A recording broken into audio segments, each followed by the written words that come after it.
ಅಮ್ಮ, ನೀನು ಇನ್ನೂ ರೆಡಿ ಆಗಿಲ್ವಾ? ಇಲ್ಲ ಕಣೋ, ನೀವು ಹೊರಟ ಮೇಲೆ ನಾನು ರೆಡಿ ಆಗ್ತೀನಿ. ನಾವು ಹೋದ್ಮೇಲೆ ನೀನು ರೆಡಿ ಆಗಿ ಏನು ಪ್ರಯೋಜನ? ನೀನು ದೇವಸ್ಥಾನಕ್ಕೆ ಬರ್ತಾ ಇಲ್ವಾ? ಇಲ್ಲ, ಅದು ಇವತ್ತು ದೇವರಾಜ್ ಅವರಿಗೆ ಚೆಕಪ್ ಇದೆಯಲ್ಲ, ಆಸ್ಪತ್ರೆ ಕರ್ಕೊಂಡು ಹೋಗ್ಬೇಕು. ನಾಗಲಕ್ಷ್ಮಿ ಅವರಿಗೆ ನಿನ್ನೆನೆ ಹೇಳಿದ್ನಲ್ಲೋ.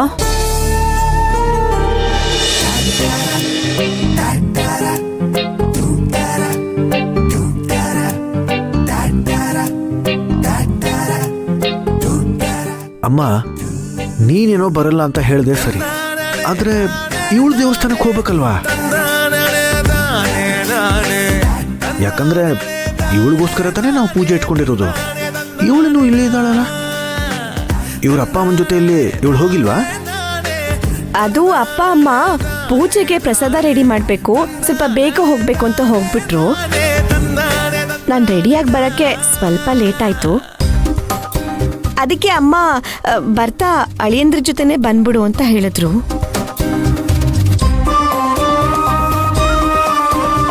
ಅಲ್ಲ, ಗೋಪಾಲನ್ ಫೋನ್ ಮಾಡಿದ್ರೆ ಕಾರ್ ತಗೊಂಡು ಬಂದಿರೋನು.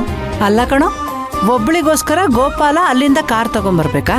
ನೀನ್ ಹೇಗಿದ್ರು ಬೈಕಲ್ಲಿ ಹೋಗ್ತಿದ್ದೆ ತಾನೆ, ಇವಳನ್ನು ಕರ್ಕೊಂಡು ಹೋಗು.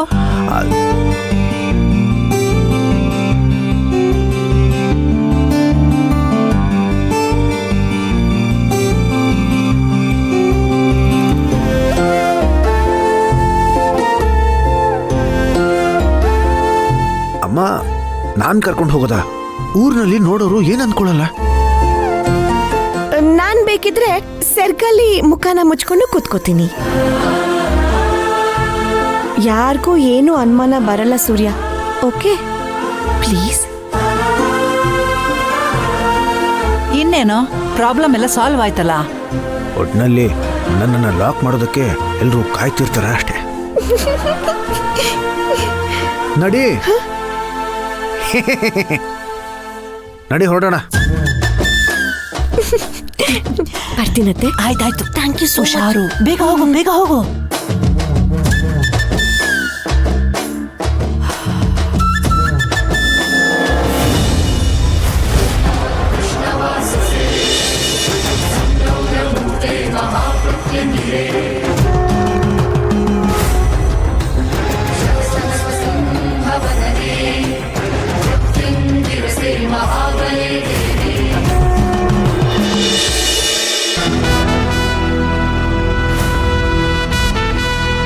ರೀ, ಈ ಶಿವಾನಿ ಯಾಕ್ರಿ ಬರ್ತಾ ಇದ್ದಾಳೆ? ರಾಮೇಶ್ವರಕ್ಕೆ ಹೋದ್ರು ಶನೇಶ್ವರನ್ ಕಾಟ ತಪ್ಪಲಿಲ್ಲ ಅನ್ನೋಗೆ ಎಲ್ಲ ಕಡೆನೂ ಬರ್ತಾಳೆ. ಆಗೋ, ಸುಮ್ಮನೆ ತರಲೆ ಮಾಡ್ಬೇಡ, ಬಾರೆ ಬಾ.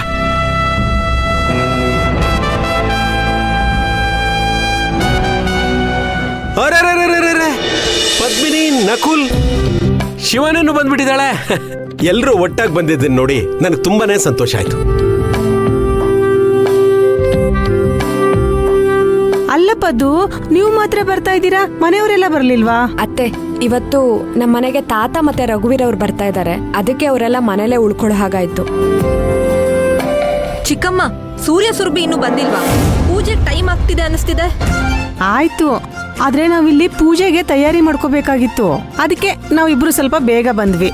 ಆದ್ರೆ ಸೂರ್ಯ ಸುರ್ಬಿ ಇಬ್ರು ಬೈಕಲ್ಲಿ ಸಪರೇಟ್ ಆಗಿ ಬರ್ತಾ ಇದ್ದಾರೆ. ಇನ್ನೇನ್ ಬರ್ತಿರ್ಬೇಕು, ಆದ್ರೂ ನಿಧಾನಕ್ಕೆ ಬರ್ಲಿ ಅಲ್ವೇನ್ರಿ? ಓಹೋಹೋ, ಗಾಡಿಲ್ ಬರ್ತಾ ಇದ್ದಾರಾ? ಮೊದ್ಲೇ ಬಾವನ್ಗೆ ಸುರ್ಬಿ ಕಂಡ್ರೆ ಆಗಲ್ಲ, ಅದ್ರಲ್ಲಿ ಡ್ಯೂಟಿ ಬೇರೆ. ಹೋಗ್ಲಿ ಬಿಡಿ, ದೇವಸ್ಥಾನ ಪೂಜೆ ಅಂದ್ಮೇಲೆ ಎಲ್ಲ ಅಡ್ಜಸ್ಟ್ ಮಾಡ್ಕೊಂಡು ಹೋಗ್ಬೇಕಲ್ಲ.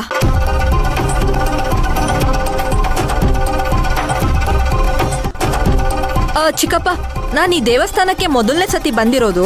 ಒಂದ್ ರೌಂಡ್ ಹಾಕೊಂಡ್ ಬಂದ್ಬಿಡ್ತೀನಿ. ಟೈಮ್ ಇದೆ ಅಲ್ವಾ? ಅಯ್ಯೋ, ಬೇಕಾದಷ್ಟು ಟೈಮ್ ಇದೆಯಮ್ಮ. ನಿಧಾನವಾಗಿ ಎಲ್ಲಾ ಕಡೆ ಸುತ್ತಾಡ್ಕೊಂಡು ಆರಾಮಾಗೆ ಬಾ.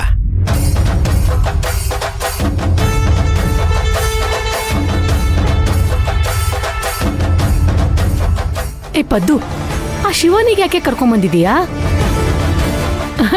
ಅದು ರಘುವೀರು ಮತ್ತೆ ನಿಮ್ ತಾತ ಎಲ್ಲ ಬರ್ತಾರೆ ಅಂತ ಹೇಳ್ದೆಯಲ್ಲ, ಅವಳನ್ನ ಕರ್ಕೊಂಬಂದ್ರಿ ಮನೇಲೇ ಇರ್ಬೋದಾಗಿತ್ತಲ್ಲ ಅಂದೆ.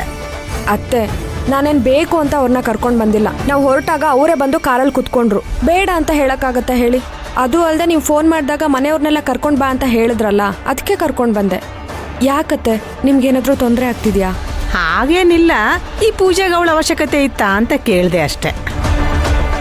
ಇರ್ಲಿ ಬಿಡಿ ಚಿಕ್ಕಮ್ಮ, ಹೇಗೋ ಬಂದಿದ್ದಾಳಲ್ಲ ಬಿಡಿ. ಇನ್ನೂ ಪೂಜೆ ಶುರು ಆಗೋದಕ್ಕೆ 10 ನಿಮಿಷ ಇದೆ ಅಲ್ವಾ? ಅಷ್ಟಲ್ಲಿ ನಾವು ದೇವಸ್ಥಾನ ಒಂದು ರೌಂಡ್ ಹೋಗಿ ಬರ್ತೀವಿ. ಬಾಪತು. ಸರಿ ಸರಿ, ಸುತ್ತಾಡ್ಕೊಂಡು ಬನ್ನಿ.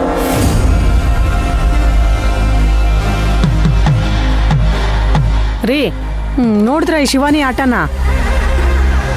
ನಕುಲ ಪದ್ದು ಬರ್ಬೇಕಾದ್ರೆ ಅವಳೇ ಬಂದು ಕಾರಲ್ಲಿ ಕೂತಿದ್ದಾಳಂತೆ. ಇದ್ರ ಉದ್ದೇಶ ಏನು ಅಂತ ನಿಮ್ಗೆ ಗೊತ್ತಾಗಲ್ವಾ?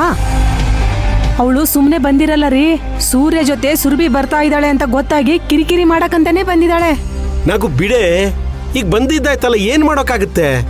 ದೇವಸ್ಥಾನದ ಪೂಜೆ ಅಂದ್ಮೇಲೆ ಎಲ್ರು ಬರೋದು ಸಹಜ ಅಲ್ವೇನೆ? ಸುಮ್ಮನೆ ಅವಳನ್ನ ನೋಡಿ ಯಾಕೆ ಸಿಟ್ ಮಾಡ್ಕೋತೀಯ? ಆಗೋ ಕೆಲ್ಸದ ಕಡೆ ಗಮನ ಕೊಡೆ. ನಿಮಗೆ ಯಾವಾಗ್ಲೂ ಎಲ್ಲ ನಾರ್ಮಲ್ ಆಗೇ ಕಾಣಿಸುತ್ತೆ. ನನಗೆ ಇವಳು ನೋಡಿದ್ರೆ ಪೂಜೆ ಕಡೆ ಗಮನನೇ ಹೋಗಲ್ಲ ರೀ. ಸೂರ್ಯ ಮತ್ತೆ ಸುರಭಿ ಬಂದ್ಮೇಲೆ ಇವಳು ಏನೇನ್ ಡ್ರಾಮಾ ಮಾಡ್ತಾಳೋ, ನನಗೆ ಈಗಲೇ ಟೆನ್ಷನ್ ಶುರು ಆಗ್ಬಿಟ್ಟಿದೆ. ನಾಗೋ, ಅಂಥದ್ದೇನು ಆಗಲ್ವೇ, ನೀನ್ ತಲೆ ಕೆಡಿಸ್ಕೋಬೇಡ. ಆಗೋ ಕೆಲ್ಸದ ಕಡೆ ಗಮನ ಕೊಡು. ನಾನು ಆ ಪುರೋಹಿತರ ಹತ್ರ ಹೋಗಿ ಏನೇನು ವ್ಯವಸ್ಥೆ ಮಾಡಬೇಕು ಅದ್ರ ಬಗ್ಗೆ ಮಾತಾಡ್ಕೊಂಡು ಬರ್ತೀನಿ. ಹೋಗೆ.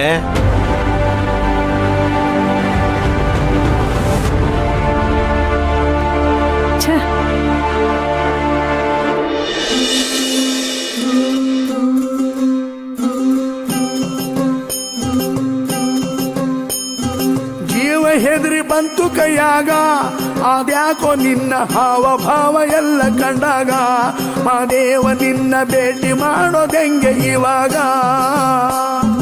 ಯಾವ ತರ ಧೈರ್ಯ ಮಾಡೋದು? ಮಾದೇವ ನಿನ್ನ ಮುಂದೆ ಬಂದು ಹೆಂಗೆ ನಿಲ್ಲೋದು? ನೀನಾರ ಹೇಳು, ಹೆಂಗೆ ನಿನ್ನ ಮನಸ್ಸು ಗೆಲ್ಲೋದು?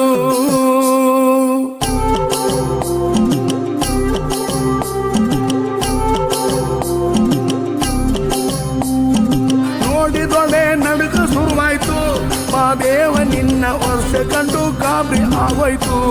ಆದ್ರೂ ನಿನ್ನ ಪಾದಗತಿ ಎಂದು ಬಂದಾಯ್ತು. ತುಟಿಯವರೆಗೂ ಮಾತು ಬಂದಿತ್ತು, ಮಾದೇವ ನಿನ್ನ ವರ್ತನೆಗೆ ಎಲ್ಲ ಮರ್ತೋಯ್ತು. ಅಯ್ಯಯ್ಯೋ ಶಿವ ಅಂದುಕೊಂಡಿದ್ದೆಲ್ಲ ಹಾಳಾಯ್ತು.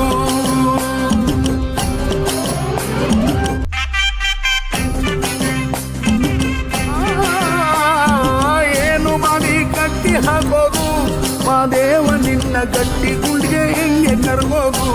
ನೀನಾಗೆ ನೀನು ಒಲಿದು ಬಂದ್ರೆ ತುಂಬಾ ಒಳ್ಳೇದು. ಬರದೆ ಹೋದ್ರು ನಾಟಕ ಮಾಡ್ತಾಳೆ, ಎತ್ತೋಳಿಗಾಗಿ ಕಷ್ಟವೆಲ್ಲ ಇಷ್ಟಪಡ್ತಾಳೆ.